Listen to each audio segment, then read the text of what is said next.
Hello बच्चों, कैसे हैं आप सब। मैं मिथुन एक बार फिर से स्वागत करता हूं आपका अपना YouTube channel study with Mithun sir में। और काफी दिनों के बाद आज हमने फिर से क्लास 9 का चैप्टर 4 परमाणु की संरचना का जो ऑब्जेक्टिव प्रश्न है यानी 25 वस्तुनिष्ठ प्रश्न को लेकर के आए हैं। आप लोग ध्यान से देखिएगा कि एग्जाम के लिए फायदेमंद होगा। आप लोग ध्यान से देखिएगा, ठीक है। चलिए शुरुआत करने जा रहे हैं। पहला क्वेश्चन कि इलेक्ट्रॉन की खोज किसने की थी। अब बताइए इलेक्ट्रॉन की खोज किसने की थी। तो हम लोग जानते हैं इलेक्ट्रॉन की खोज क्या रदरफोर्ड ने किया, जे थॉमसन ने किया, चैडविक ने किया। देखिए यहाँ चैडविक लिखा है, ठीक है। एक्चुअली होगा ये क्या, चैडविक, ठीक है। यानी कि इसको जो लिखा जाएगा चैडविक होगा, चैडविक है ना, चैडविक, ठीक है, चैडविक, ठीक है, चैडविक लिखा हुआ है। बोर, ठीक है। बताइए इलेक्ट्रॉन की खोज किसने की थी। तो इसका सही जवाब क्या हो जाएगा, ये इलेक्ट्रॉन की खोज जे थॉमसन ने की थी।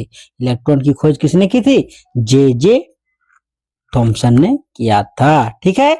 जो आइए आगे बढ़ते हैं। क्वेश्चन नंबर 2 कहता प्रोटॉन की खोज किसने की थी। देखिए प्रोटॉन की खोज किसने की थी।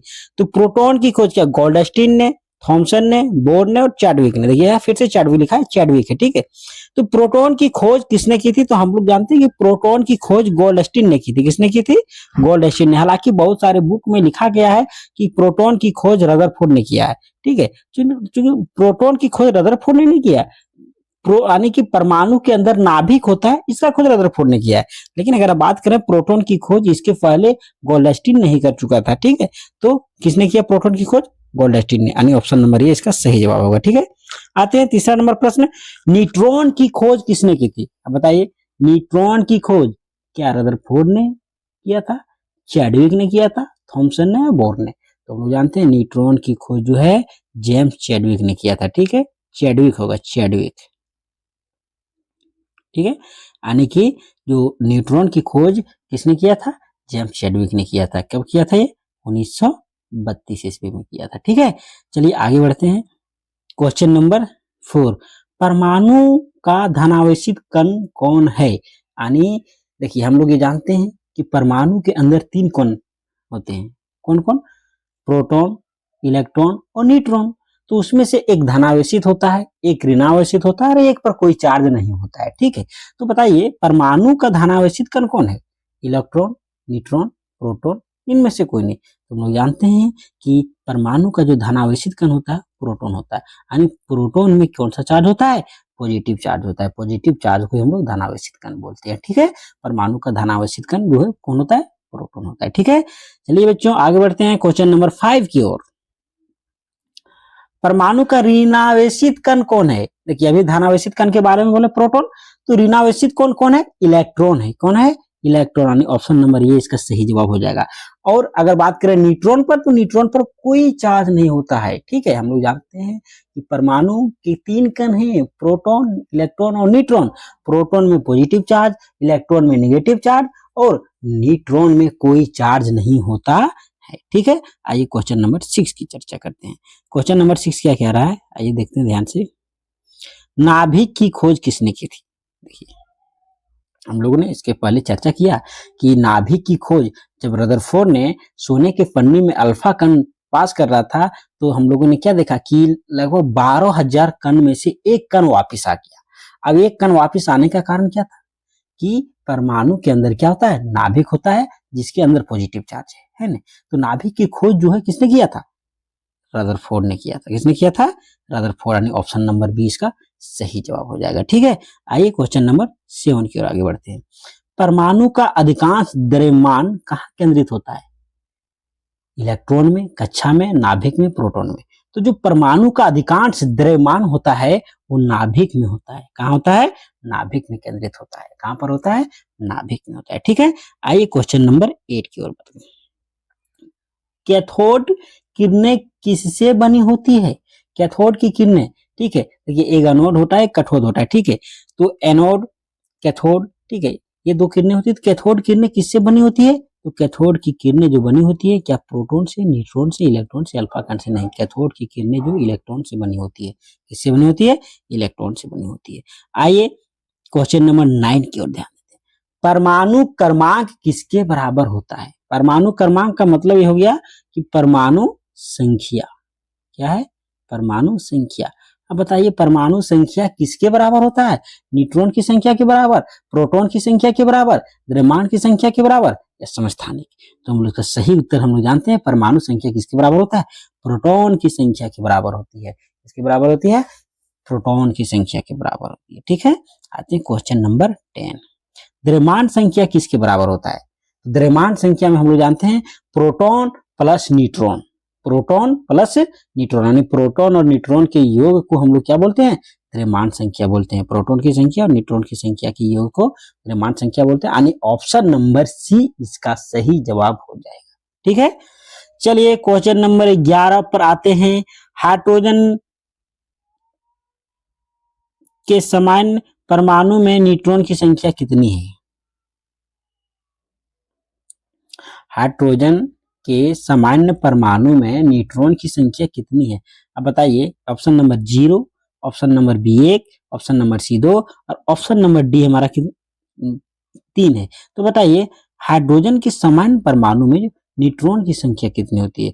तो हम लोग जानते हैं हाइड्रोजन में जो न्यूट्रॉन की संख्या क्या होती है? 0, यानी हाइड्रोजन में न्यूट्रॉन नहीं होता है। हाइड्रोजन में न्यूट्रॉन नहीं होता है। ठीक है, आइए क्वेश्चन नंबर, बोर मॉडल के अनुसार इलेक्ट्रॉन कहाँ घूमते हैं? अब देखिए बोर मॉडल का जो मतलब कि बोर परमाणु मॉडल दिया था उसमें क्या कहा था कि जो इलेक्ट्रॉन घूमते हैं कहाँ घूमते हैं? निश्चित कक्षाओं में, नाभिक में, अदृश्य रूप से अस्थिर रहते हैं। तो हम जानते हैं बोर मॉडल के अनुसार जो परमाणु घूमते हैं वो निश्चित कक्षाओं में घूमते हैं। ऑप्शन नंबर ए इसका सही जवाब हो जाएगा। ठीक है, आइए क्वेश्चन नंबर 13 पर आते हैं। के कक्षा में अधिकतम कितने इलेक्ट्रॉन हो सकते हैं? देखिए नील बोर ने जो परमाणु मॉडल प्रतिपादित किया था उसमें क्या बोला था कि जो इलेक्ट्रॉन अपने अपने कक्ष में घूमते हैं। जैसे ये के कक्षा हो गया, ये एल हो गया, ये एम हो गया, ठीक है, और ये एन हो गया। इस प्रकार से जो है वो अपने कक्ष में घूमते हैं। तो जो फर्स्ट के कक्षा है यानी के, इसमें अधिकतम कितने इलेक्ट्रॉन होते हैं? 2 इलेक्ट्रॉन होते हैं। दूसरे कक्षा में कितने होते हैं? 8 होते हैं। कितने होते हैं? 8 होते हैं। इसको एल से डिनोट करते हैं। तीसरे कक्षा में 18 होते हैं, इसको एम से डिनोट करते हैं। तो कहता है के कक्षा में अधिकतम इलेक्ट्रॉन कितने हो सकते हैं? तो के कक्षा में अधिकतम इलेक्ट्रॉन 2 हो सकते हैं। हमने ऑप्शन नंबर ये इसका क्या हो जाएगा? सही जवाब हो जाएगा। ठीक है, एल कक्षा में कितने इलेक्ट्रॉन हो सकते हैं? तो पहला कक्षा के, दूसरा कक्षा एल। पहला कक्षा में 2 इलेक्ट्रॉन, दूसरा कक्षा में 8 इलेक्ट्रॉन होता है। दूसरा कक्षा में कितने इलेक्ट्रॉन होता है? 8। तो एल कक्षा में कितने इलेक्ट्रॉन हो जाएंगे? 8 इलेक्ट्रॉन हो सकते हैं। ठीक है, कितने इलेक्ट्रॉन हो सकते हैं? 8 इलेक्ट्रॉन। ठीक है, आइए क्वेश्चन नंबर 15। परमाणु विद्युत रूप से कैसा होता है? तो देखिए परमाणु विद्युत रूप से उदासीन होता है, ना ही धनात्मक ना ही ऋणात्मक। ये क्या होता है? परमाणु उदासीन होता है। देखिएगा परमाणु जो विद्युत रूप से कैसा होता है? उदासीन होता है। ठीक है, आइए क्वेश्चन नंबर, समस्थानिकों में क्या समान होता है? देखिए हम लोग 2 टॉपिक पढ़े, एक समस्थानिक पढ़े, एक संभारिक पढ़े। हम लोग जानते हैं कि यदि परमाणु संख्या समान हो लेकिन द्रव्यमान संख्या अलग अलग हो तो उसको समस्थानिक बोला जाता है। ठीक है, और परमाणु संख्या इसमें क्या होती है? समान होती है, यानी परमाणु क्रमांक, यानी ऑप्शन नंबर 20 का क्या हो जाएगा? सही जवाब हो जाएगा। ठीक है, आइए क्वेश्चन नंबर, संभारिक में क्या समान होता है? देखिए अभी हम लोग संभारिक, इसमें क्या होता है? इसमें द्रव्यमान संख्या समान होता है लेकिन परमाणु संख्या अलग अलग होता है। द्रव्यमान संख्या समान होता है लेकिन परमाणु संख्या अलग अलग होता है। समस्थानिक में हम लोग क्या देखे थे? उसमें परमाणु संख्या समान था और इसमें संभारिक में द्रव्यमान संख्या बराबर रहेगा। ठीक है, परमाणु संख्या अलग अलग रहेगा। ऑप्शन नंबर ये हमारा, सॉरी ऑप्शन नंबर सी हमारा क्या हो जाएगा? सही जवाब हो जाएगा। ठीक है, आते अल्फा कण परिकरण का प्रयोग किसने किया था? देखिए अल्फा कण किसका प्रयोग, यानी सोने के पन्नी में अल्फा कण किसने पार किया था? रदरफोर्ड ने पार किया था। ठीक है, इलेक्ट्रॉन पर कितना आवेश होता है? देखिए इलेक्ट्रॉन पर जो आवेश होता है, चूंकि हम लोग जानते हैं इलेक्ट्रॉन पर निगेटिव चार्ज होता है, तो कितना आवेश होता है? तो एक इलेक्ट्रॉन में -1.6 इंटू 10⁻⁻19 कूलाम होता है, यानी ऑप्शन नंबर बी इसका सही जवाब हो जाएगा। ठीक है, चलिए बच्चों अब आते हैं हम लोग क्वेश्चन नंबर 20। प्रोटॉन पर कितना आवेश होता है? तो प्रोटॉन पर जो आवेश होता है, देखिए हम लोग ये देखें कि माइनस वाला किसमें होता है? इलेक्ट्रॉन में। तो प्लस वाला होगा किसमें? प्रोटॉन में। +1.6 इंटू 10⁻⁻19 कूलाम। ठीक है, आते क्वेश्चन नंबर 21। न्यूट्रॉन पर कितना आवेश होता है? अब हम लोग जानते हैं न्यूट्रॉन पर ना ही पॉजिटिव होता है ना ही नेगेटिव होता है, यानी न्यूट्रॉन उदासीन होता है, यानी 0 होता है। ठीक है, यानी उसमें आवेश कितना होता है?